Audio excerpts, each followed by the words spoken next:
బల్దియా కార్మికుల నుంచి భారీగా జీతాల కోత. ఎస్ఎఫ్ఏల తప్పులకు ఒక్కొక్కరికి 8,000 దాకా కట్. కమాండ్ కంట్రోల్ సెంటర్ పరిశీలించిన హోంమంత్రి. 9 లక్షల కెమెరాలను కనెక్ట్ చేస్తామన్న డీజీపీ. మెట్రో ప్రయాణికులకు లాస్ట్ మైల్ కనెక్టివిటీ. ఎలక్ట్రిక్ ఆటోలకు పెరుగుతున్న ఆదరణ. 10 రోజుల్లో అమాంతం పెరిగిన చికెన్ రేట్లు. కిలో 310తో నాన్ వెజ్ ప్రియుల పరేషాన్. సందడి చేయనున్న క్యారమ్స్ ప్రీమియర్ లీగ్. 6 ఫ్రాంచైజీలు, 39 ఆటగాళ్లతో మ్యాచ్లు. గ్రేటర్ హైదరాబాద్ నగరంలో గల్లీ గల్లీ తిరిగి శుభ్రం చేసే జీహెచ్ఎంసీ కార్మికుల జీతాల్లో భారీగా కోతలు పెట్టారు బల్దియా ఉన్నతాధికారులు. ఒక్కొక్కరి జీతాల నుంచి 5 నుంచి 8,000 రూపాయల దాకా కట్ అయ్యాయి. ఉన్నతాధికారుల చర్యలపై స్వీపర్లు లబోదిబోమంటున్నారు. బల్దియాలో పర్మనెంట్ కార్మికులు 250 మంది ఉండగా అవుట్ సోర్సింగ్ కార్మికులు 17,650 మంది పనిచేస్తున్నారు. అయితే పర్మనెంట్ కార్మికుల జీతాలు కరెక్ట్ గానే పడగా అవుట్ సోర్సింగ్ కార్మికుల జీతాల్లోనే భారీగా కోతలు పెట్టారు.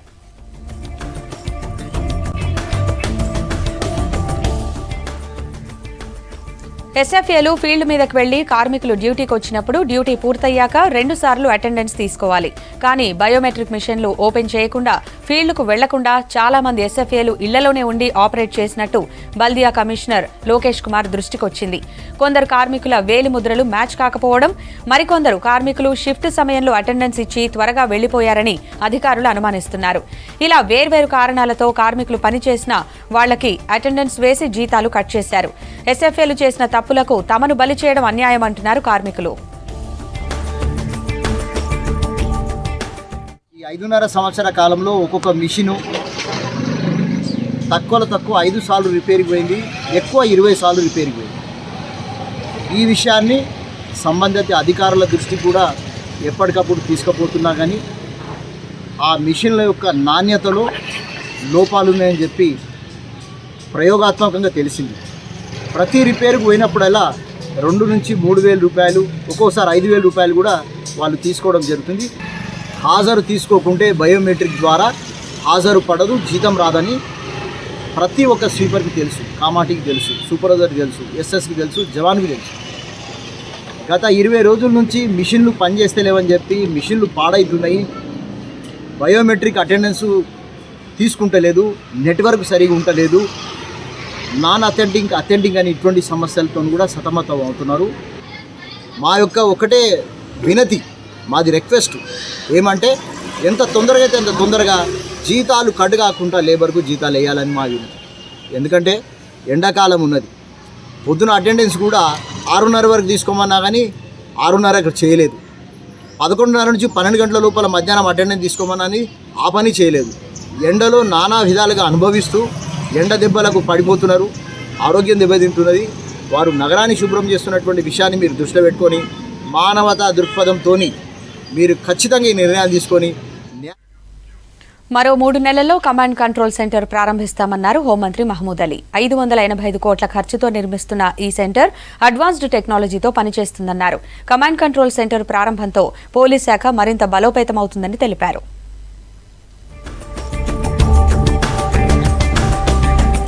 బంజారాహిల్స్ లో ప్రభుత్వం నిర్మిస్తున్న కమాండ్ కంట్రోల్ సెంటర్ నిర్మాణ పనులను పరిశీలించారు home minister Mahmood Ali. DGP Mahender Reddy, Hyderabad CP PV Anand తో పాటు పోలీసు అధికారులు, చీఫ్ ఇంజనీర్స్ సెంటర్ ను పరిశీలించారు. దేశంలో ఎక్కడా లేని విధంగా హైదరాబాద్ లో కమాండ్ కంట్రోల్ సెంటర్ ఏర్పాటు చేస్తున్నామన్నారు హోంమంత్రి మహమూద్ అలీ. విదేశీ టెక్నాలజీని ఉపయోగిస్తున్నట్లు చెప్పారు.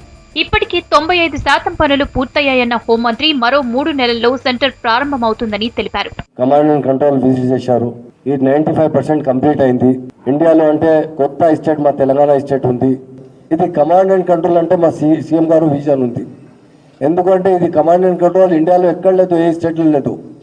మన స్టేట్లో అంటే కొత్త స్టేట్ ఉంది.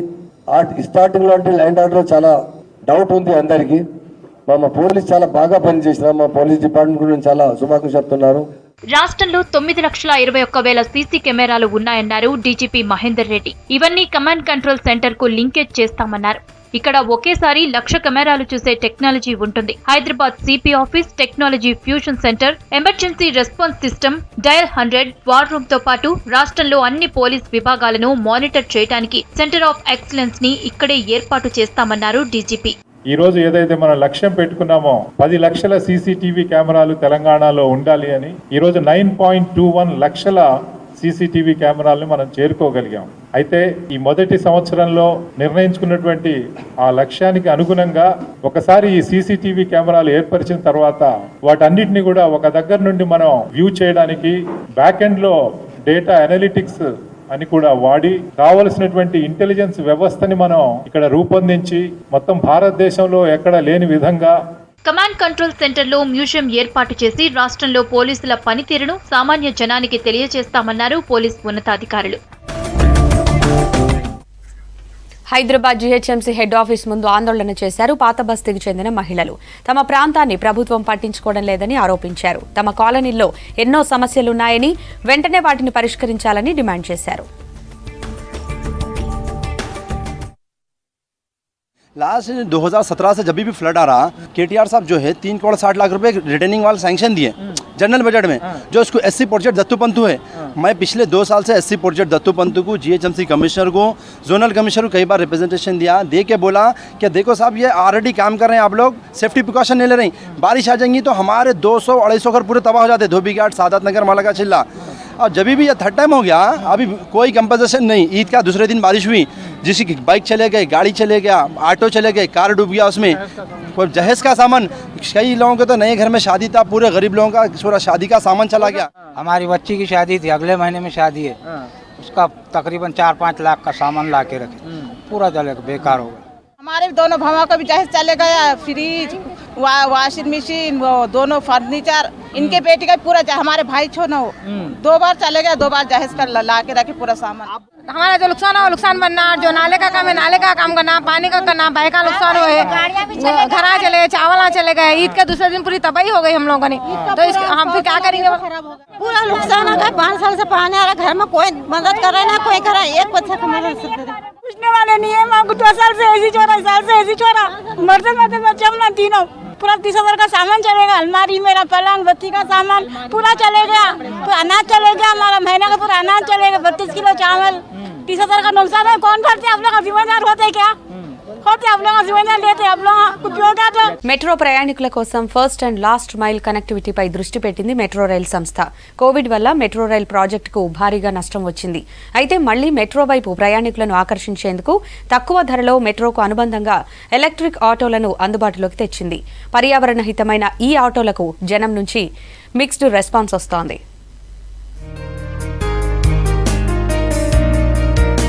హైదరాబాద్ లో ట్రాఫిక్ సమస్య, వాహనాల కాలుష్యం పెరిగాయి. దాంతో safe and pollution free journey అయిన మెట్రోనే బెటర్ ఆప్షన్.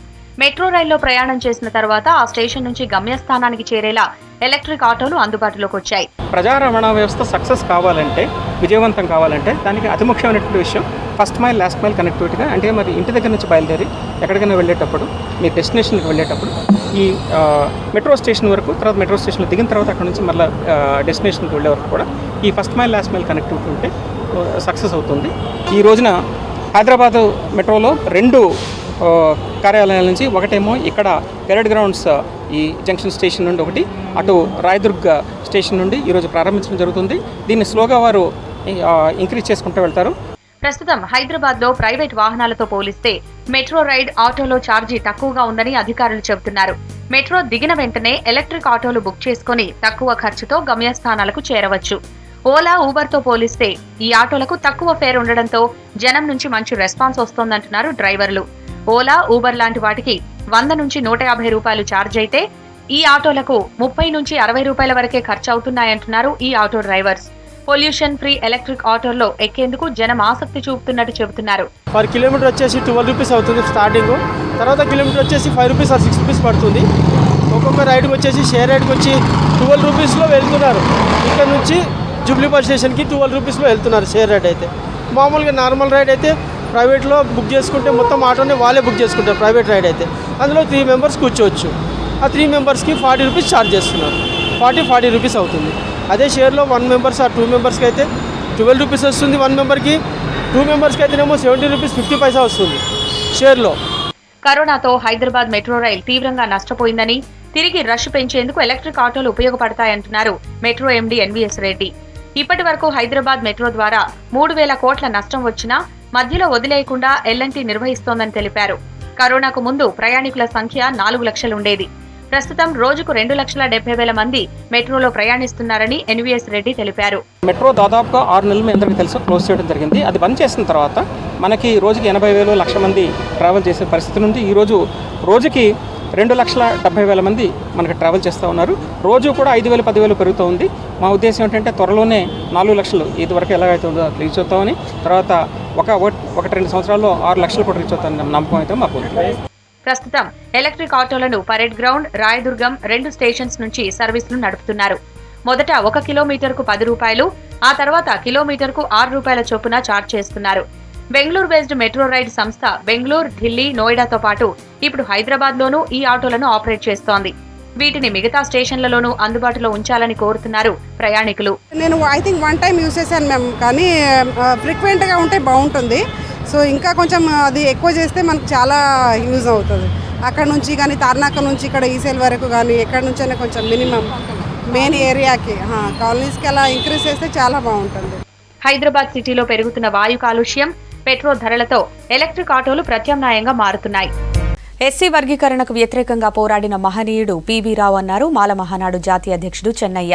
పీవీ రావు జయంతి సందర్భంగా హైదరాబాద్లో ఆయన ఫోటోకు పూలమాలలు వేసి నివాళులర్పించారు. దళితుల హక్కుల సాధన కోసం పీవీ రావు కృషి చేశారని చెప్పారు. రాష్ట్రంలో సామాజిక న్యాయం లేకుండా పోతుందన్నారు బీసీ సంక్షేమ సంఘం రాష్ట్ర అధ్యక్షుడు జాజుల శ్రీనివాస్ గౌడ్. దళితులు, బీసీలను పార్టీలు ఓటు బ్యాంకుగానే చూస్తున్నాయని ఫైర్ అయ్యారు. ఆంధ్రప్రదేశ్ కానీ తెలంగాణ కానీ ఎక్కడైనా కూడా మన పీవీ రావుకు అందరం రుణపడి ఉన్నాము, ఘనంగా జరుపుకోవాలని మాలమానాడు పిలుపునిచ్చింది. ఎస్సీ, బీసీ, మైనార్టీలకు అందరికీ అన్ని కులాలకు కలుపుకో చేసిన ఘనత స్వర్గీయ పీవీ రావు గారు అని కూడా మనం చేస్తున్నాము. ఆయన ఎంతోమంది సేవ చేసిండు. మా ఎస్సీ పోరగాడు కాబట్టి అగ్రకులాల నాయకులు అంటే ఎంతో మోగిస్తురు. అందు గురించనే నాగరాజుకు న్యాయం జరిగిన దగ్గర మొన్న హామీ ఇచ్చిండు, ఎస్టీ కమిషనర్ పోయి హామీ ఇచ్చిండు. అందు గురించనే నాగరాజు కుటుంబానికి మన న్యాయం జరిగిన దగ్గర పోరాటం చేస్తాం. పీవీ రావు గారి జయంతి సందర్భంగా కేంద్ర రాష్ట్ర ప్రభుత్వాన్ని డిమాండ్ చేస్తున్నాం. ఎస్సీల జనాభా ప్రకారం దామాషి ప్రకారం 19% రిజర్వేషన్లు పెంచాలి. ఎస్టీల జనాభా దామాషి ప్రకారం 12% రిజర్వేషన్లు పెంచాలి. అదేవిధంగా బీసీల జనాభా దామాషి ప్రకారం 50% రిజర్వేషన్లు పెంచాలని చెప్పి ఈ సందర్భంగా డిమాండ్ చేస్తున్నాం. అదేవిధంగా తెలంగాణ రాష్ట్రంలో సామాజిక న్యాయం అనేది రోజు రోజుకు అన్ని పార్టీలు ఇవాళ బొందబెడుతున్నారు. అదేవిధంగా 93% ఉన్నటువంటి ఎస్సీ, ఎస్టీ, బీసీ బహుజనులను ఓటు బ్యాంకుగానే, అదేవిధంగా రాజకీయంగానే జెండాలు మోయడానికి, జిందాబాద్ కొట్టడానికి, ఓట్లు వేయించుకోవడానికి చూపిస్తున్నారు తప్ప రాజ్యాధికారంలో అధికారం ఇవ్వడానికి ముందుకు రావడం లేదు. రాష్ట్రంలో మాదిగలు గతంలోనూ ఇప్పుడు ఎన్నో సమస్యలు ఎదుర్కొంటున్నారన్నారు రాష్ట్ర ప్రణాళిక సంఘం ఉపాధ్యక్షుడు వినోద్ కుమార్. కేసీఆర్ ప్రభుత్వం దళితుల అభివృద్ధికి దళిత బంధు కింద 10 లక్షల రూపాయలు బ్యాంకు లింక్ లేకుండానే అందిస్తోందని చెప్పారు. హైదరాబాద్ బేగంపేటలో Madiga industrial chamber of commerce and industry మొదటి వార్షికోత్సవంలో ముఖ్య అతిథిగా పాల్గొన్నారు వినోద్ కుమార్. టెక్నాలజీ ఎన్నో ఉద్యోగాలను సృష్టిస్తోందని, యువత వీటిపై దృష్టి పెట్టాలని సూచించారు.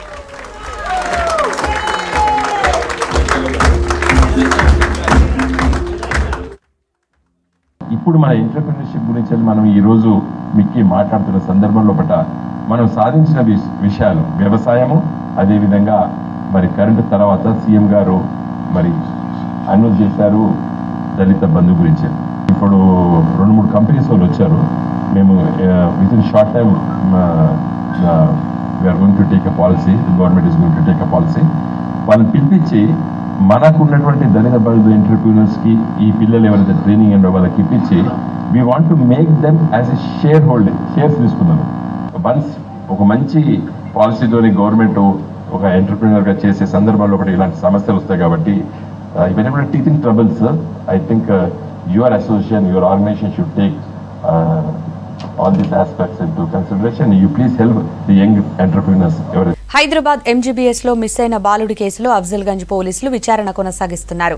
బాలుడి ఆచూకీ కోసం సీసీ కెమెరాలను పరిశీలిస్తున్నారు. బస్టాండ్ మొత్తం 125కు పైగా సీసీ కెమెరాలున్నాయి. ఇందులో 45 నుంచి 50 మాత్రమే యాక్టివ్గా ఉన్నాయి.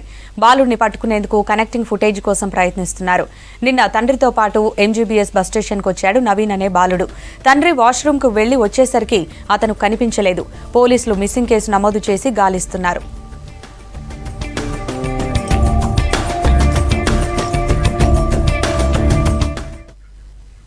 కొందరికి ప్రతిరోజు ముక్క ఉంటే గాని ముద్ద దిగదు. అందులోనూ చికెన్ తప్పనిసరి. ఇప్పుడు అదే కోడి కొండెక్కి కూర్చుంది. 10 రోజుల్లో చికెన్ రేట్లు అమాంతం పెరిగాయి. పెరిగిన రేట్లతో కొనలేక, చికెన్ తినకుండా ఉండలేక నాన్ వెజ్ ప్రియులు ఇబ్బంది పడుతున్నారు. ఉక్రెయిన్ యుద్ధం దెబ్బకు వంట నూనెల ధరలు పెరిగాయి. పెట్రోల్, డీజిల్, ఇతర నిత్యావసరాల పరిస్థితి అలాగే ఉంది. ఇప్పుడు మాంసం ధరలు కూడా మండిపోతున్నాయి. మటన్ ధరలు ఆల్రెడీ హైలో ఉండగా కోడి కూర కూడా పిరమైంది. 3 వారాల్లోనే చికెన్ ధర ఏకంగా 100 రూపాయలు పెరిగింది. కరోనా వ్యాప్తి మొదలైనప్పటి నుంచి మాంసాహారానికి డిమాండ్ బాగా ఉండడంతో అప్పటి నుంచి మాంసం ధరలు పెరుగుతూనే ఉన్నాయి. కోడి మాంసం ధర 20 రోజుల క్రితం కిలో 220 ఉండగా ఇప్పుడు 290 నుంచి 310 వరకు అమ్ముతున్నారు. ఇంకా పెరిగే అవకాశం ఉందని కోళ్ల పరిశ్రమ వర్గాలు అంచనా వేస్తున్నాయి. రాష్ట్రంలో రోజుకు సగటున 10 లక్షల కిలోల కోడి మాంసం అమ్ముతారని అంచనా. సండే రోజు 15 లక్షల కిలోలకు పైగా డిమాండ్ ఉంటుంది. ప్రస్తుతం వేసవి కాలం కావడంతో చాలా ఏరియాల్లో ఉష్ణోగ్రతలు 37 నుంచి 40 డిగ్రీలకు పైగా నమోదవుతున్నాయి. ఈ వాతావరణ మార్పుల్ని తట్టుకోలేక కోడి పిల్లలు చనిపోతున్నాయి. లాస్ట్ టైం వారం కంటే ఇప్పుడు వారం ఎక్కువ పెరిగింది. ఇప్పుడు లాస్ట్ వారం కంటే 270 అట్లా 286 అట్లుంటుంది. ఒకరోజు పెరుగుతుంది, ఒకరోజు తగ్గుతుంది. లాస్ట్ టైం కంటే ఈ ఉన్న 4-5 రోజుల బట్టి ఇంకా పెరిగింది. ఇప్పుడు ఫీడ్ కాస్ట్ కూడా మాకు ఎక్కువ పెరిగింది. మేము కస్టమర్లకు కూడా సేల్ చేయాలన్నప్పుడల్లా మాకు ఆ మార్జిన్ రేట్ పెట్టాలన్నా కూడా మేము పెంచలేకపోతున్నాం. ఇప్పుడు ప్రజెంట్ వచ్చి స్కిన్లెస్ వచ్చి 320 ఉంది. మాకు ఉన్నా కూడా మేము 3 రోజుల క్రితం ఉన్న రేటు కంటే మేము ఇంకా తగ్గించి అట్లే అమ్మినాం. 2 డేస్ లైవ్ వచ్చి ఇప్పుడు 206 ఉంది. ఈరోజు స్కిన్ వచ్చి 300 ఉంది. 320. 300 రూపాయలు కేజీ అయింది. లైవ్ 185 రూపాయలు. పబ్లిక్ రేట్ చెప్పగానే భయపడి వెళ్ళిపోతున్నారు. ఈ ఎండలకు కోళ్ళు చచ్చిపోతున్నాయి ఒకటి, ఫామ్ రేట్లు అన్నీ పెరిగినాయని ఒకటి. బిజినెస్ ఏం లేదు, వచ్చాలో కూర్చోవాలో పోవాలి పొద్దంతా. కిలో తీసుకునేటోళ్ళు, హాఫ్ కిలో తీసుకునేటోళ్ళు వాళ్ళు రేట్ చూడగానే వెళ్ళిపోతూనే ఉన్నారు. మటన్ రేట్ చెప్తున్నారు, మీరు చికెన్ రేట్ అంటే ఏం చెప్తాం మేము కస్టమర్లకి. పోయిన వారం అన్ని 280 ఉండే, 20 రూపీస్ పెరిగింది, 300 అయింది. సాధారణంగానే ప్రతి వేసవిలోనూ చికెన్ ధరలు పెరుగుతాయి. కానీ ఈసారి ధరలు భారీగా పెరిగాయంటున్నారు వ్యాపారులు. రాబోయే రోజుల్లో చికెన్ కిలో 350 నుంచి 400 రూపాయల దాకా చేరుతుందని చెబుతున్నారు. మొక్కజొన్న, సోయాబీన్ ధరల భారంతో దానా ఖర్చు రెట్టింపైందని, దాన్ని భరించలేక రైతులు కోళ్ల పెంపకం మానేస్తున్నారని వ్యాపారులు చెబుతున్నారు. కొనేవాళ్లు కూడా తగ్గారని అంటున్నారు. సమ్మర్ ఎఫెక్ట్ వల్ల మురి కోళ్ళు లేకపోవడం, దాని ఫీడ్ సోయా ఇదంతా పెరగడం వల్ల మొత్తం ఇంత డైలీ వైజ్ అంటే అలా 200 అమ్మేటోళ్ళం ఇలా ఎంత 150 ఇలాగా సగం. ఎందుకంటే రేటు చూసి వెళ్ళిపోవడం అంతే, సప్లై కాకుండా చూసి వెళ్ళిపోవడం అంతే. మా అంటే సమ్మర్లో ఉంటే 250 అంటే పర్లేదు, కానీ ఇంత 300 అంటే డబల్ అవుతుంది. లాక్డౌన్ కన్నా డబల్ రేట్ ఉంది. ఇప్పుడు డైలీ అమ్మే 300 కేజీ అమ్మాలి. ఇలా మా అంటే 100 కిలోలు ఇలా అమ్మలే. ఇప్పటికి మార్కెట్ రేటు అన్నీ పెరుగుతున్నాయి అమ్మ. ఎండాకాలం అని ఇంకోటి డీజిల్ రేట్లు పెరిగినాయి అని, దానివల్ల వెహికల్ ట్రావెల్స్కి అన్నిటికీ ఎఫెక్ట్ అవుతుంది. ఇప్పుడు ఎండాకాలం వచ్చి కోళ్ళు పెంపకంలోనే తగ్గించేస్తారు, ఎండలకు చనిపోతాయి అని చెప్పి. ఉండ మాలకి రేట్ ఎక్కువ అవుతుంది. 50% తగ్గినట్టే బిజినెస్. ఈ రేట్ల వల్ల చూసి వెనక్కిపోతున్నారు. 10 రోజుల క్రితం ధరలను పోలిస్తే ప్రస్తుతం కేజీ చికెన్ పై 80 రూపాయలు పెరిగాయి. ఇప్పుడు 300 ఉన్న కిలో చికెన్ మరో 2-3 రోజుల్లో 350కి చేరే అవకాశం ఉంది. డిమాండ్కు తగ్గ ఉత్పత్తి లేకపోవడం, కార్పొరేట్ సంస్థలు ప్రోడక్ట్ తగ్గించడం, కృత్రిమ కొరత సృష్టిస్తుండటంతో ధరలు పెరుగుతున్నాయంటున్నారు జనం. ఎక్కువ రేట్లు పెట్టి చికెన్ కొనే బదులు మటన్ లేదా చేపలు తినడం బెటర్ అంటున్నారు కొందరు. అమెరికాలో ఆట ఆధ్వర్యంలో మదర్స్ డే వేడుకలు ఘనంగా జరిగాయి. జూలైలో జరిగే 17వ ఆట మహాసభల కోసం ఈ సందర్భంగా వాలీబాల్ పోటీలను నిర్వహించారు. ఆట మహాసభల్లో భారీగా పాల్గొనాలని పిలుపునిచ్చారు నిర్వాహకులు. అమెరికాలోని వర్జీనియా, శాండియాగోలో ఆటో మదర్స్ డే వేడుకలు ఘనంగా జరిగాయి. అమెరికా తెలుగు సంఘం అధ్యక్షుడు భువనేష్ భుజాల, కాన్ఫరెన్స్ కన్వీనర్ సుధీర్ బండారుతో పాటు అన్ని కమిటీల సభ్యుల ఆధ్వర్యంలో ఈ వేడుకలు జరిగాయి. Conference cultural chair Deepika Bhujala, conference cultural advisory Saikantha Raparla cake cut చేసి ఘనంగా సెలబ్రేట్ చేసుకున్నారు. అలాగే శాండియాగోలోనూ మహిళలు కేక్ కట్ చేసి మదర్స్ డేని సెలబ్రేట్ చేసుకున్నారు. అమెరికా రాజధాని వాషింగ్టన్ డీసీలో జూలై 1 నుంచి 3 వరకు 17వ ఆట మహాసభలను భారీ స్థాయిలో నిర్వహిస్తున్నారు. ఈ సందర్భంగా మహిళలు, పురుషులకు వేరువేరుగా వాలీబాల్ పోటీలను నిర్వహించారు. ఈ ఆట మహాసభల్లో భారీగా పాల్గొనాలని పిలుపునిచ్చారు నిర్వాహకులు. ఈ రోజు చాలా బ్రహ్మాండంగా జరిగింది. మీ అందరికీ చాలా థ్యాంక్స్. నార్త్ కేరళ నుంచి కూడా వాలీబాల్, త్రో బాల్ అందరూ అక్కడ నుంచి అంత దూరం నుంచి వచ్చి పార్టిసిపేట్ చేసినందుకు చాలా థ్యాంక్స్. అలాగే మీరు కన్వెన్షన్ కూడా రావాలండి.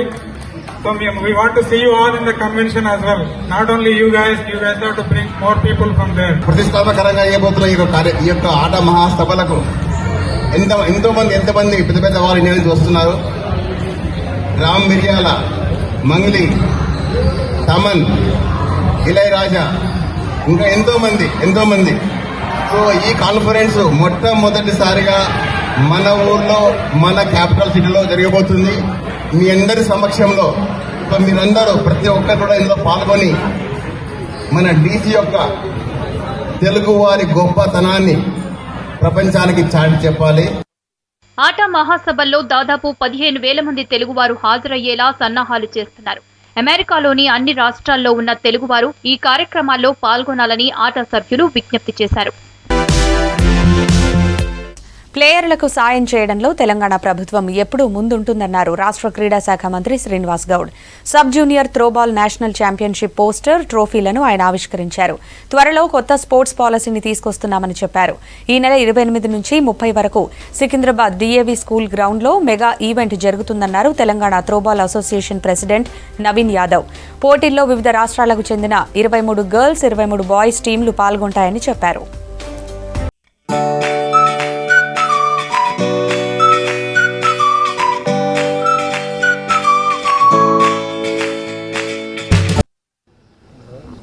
తెలంగాణ ఏర్పడ్డాక మనము అనేక క్రీడల్లో వాలీబాల్ కావచ్చు, త్రోబాల్ కావచ్చు, హ్యాండ్బాల్ కావచ్చు, ఫుట్బాల్ కావచ్చు, మరి జాతీయ పారా క్రికెట్ టోర్నమెంట్స్ కావచ్చు, హైదరాబాద్ కేంద్రంగా అనేక నడుస్తూ ఉన్నాయి. నేషనల్ త్రోబాల్ గేమ్స్ కూడా ప్రారంభమవుతూ ఉన్నాయి. మరి దానికి boys and girls 28 to May 30th వరకు, అంటే 3 రోజుల పాటు ఈ క్రీడలు జరుగుతాయి. జాతీయ స్థాయిలో హైదరాబాదే కాకుండా జిల్లా కేంద్రాలు కూడా వరంగల్లో కావచ్చు, మహబూబ్నగర్లో కావచ్చు, ఖమ్మంలో కావచ్చు అనేక క్రీడలు విస్తరించకపోతూ ఉన్నాయి. ఈ క్రీడలను ప్రోత్సహించే వ్యక్తులను కానీ, అకాడమీలను కానీ, సంస్థలను కానీ హృదయపూర్వకంగా వాళ్ళని గౌరవించాల్సిన అవసరం ఉంది. కనుక మరి మా తమ్ముడు నవీన్ బ్రహ్మాండంగా చేస్తాడని నాకు నమ్మకం ఉంది. ఖచ్చితంగా జాతీయ స్థాయిలో మంచి గుర్తింపు వచ్చేటట్లు బ్రహ్మాండంగా చేయాలని చెప్పని ప్రభుత్వం తరఫున జగన్మోహన్ గారికి, మిగతా క్రీడా అభిమానులకు కూడా మా ప్రోత్సాహం ఉంటుందని చెప్పి మీ ద్వారా తెలియజేస్తాను. ఈ నెల 27th నుండి తెలంగాణ త్రోబాల్ అసోసియేషన్ ఆధ్వర్యంలో 5th sub junior national organise చేయబోతున్నాము. టోటల్ 27 కాంపిటీషన్స్లో మన స్టేట్ తరఫున మేము ఆర్గనైజ్ చేసేది ఇది 5th కాంపిటీషన్. ఫస్ట్లీ ఫెడరేషన్కి నేను థ్యాంక్స్ చెప్తా ఉన్నాను మాకు ఈ అవకాశం మళ్ళీ ఇచ్చినందుకు. 23 టీమ్స్ పార్టిసిపేట్ చేయబోతున్నాయి ఈ కాంపిటీషన్స్లో. మాకు తెలంగాణ ప్రభుత్వం తరఫున మా చైర్మన్ గారు వెంకటేశ్వరరావు గారు కూడా ఎంతో సపోర్ట్గా ఈ స్పోర్ట్ని ముందుకు తీసుకెళ్తున్నారు. ఆయనకు కూడా మా అసోసియేషన్ తరఫున చాలా కృతజ్ఞతలు తెలియజేస్తూ ఉన్నాము. అండ్ పిల్లలందరూ కూడా వివిధ రాష్ట్రాల నుండి పార్టిసిపేట్ చేయడం, రికగ్నిషన్ సక్సెస్ అయిపోయిన తర్వాత పిల్లలందరూ కూడా దీని మీద ఎక్కువ శాతం ఇంట్రెస్ట్ చూపించే అవకాశాలు ఉన్నాయి. హైదరాబాద్లో ఫ్రాన్స్కు చెందిన బ్లాంకా లీ టీమ్ ఎలక్ట్రిక్ డాన్స్ ప్రదర్శించనుంది. బాంజోర్ ఇండియా 2022 ఈవెంట్స్లో భాగంగా ఈ నెల 11న JNTAలో డాన్స్ జరగనుంది. దీనికి సంబంధించిన లోగోను France consulate general, JSW foundation ప్రతినిధులు HICCలో లాంచ్ చేశారు. Academy art of Paris team రిహార్సల్స్ను ప్రదర్శించింది. మై థీమ్తో సాహిత్యం, అర్బన్ డాన్స్ మూవ్మెంట్స్తో కలిపి ఎలక్ట్రిక్ డాన్స్ పర్ఫార్మెన్స్ ఉంటుందన్నారు నిర్వాహకులు. Novotel, Manish and all the team without which this program would just not be possible. We always come first to Novotel team whenever we know that we have something extremely good which requires a big audience and a top quality. Bonjour India is an exclusive in the sense that that's the first time that electric is performing in India. They performed in Mumbai in the Royal Opera House, and that was of course houseful and standing ovation. So that is really the best of artistic production in France as of now, and we are really happy to share it with the audience in Hyderabad. Also thanks to the government of Telangana. In Japan or in the US or in France, you have to book them a year in advance to get a ticket, and that comes to quite a cost. So it's really a pleasure and honor to offer that to the audience in India, GMIC. We want to thank all the dancers, all the group, all the technicians also, because it's quite a challenge to get the best technical production possible. We at Novotel Hyderabad Convention Center and Hyderabad International Convention Center are extremely proud to be associated and partner with Alliance Francaise for Bonjour India 2022. We've already had the pleasure to host a French masterpiece, and obviously this association is a reiteration of our commitment to ensure that the legacy and the journey continues, and obviously we keep looking forward to bring in more and more such electrifying events and performances in form of art, culture, every possible manner to make sure that we keep doing something or the other to promote everything. That's all for now. Stay tuned to V6 News.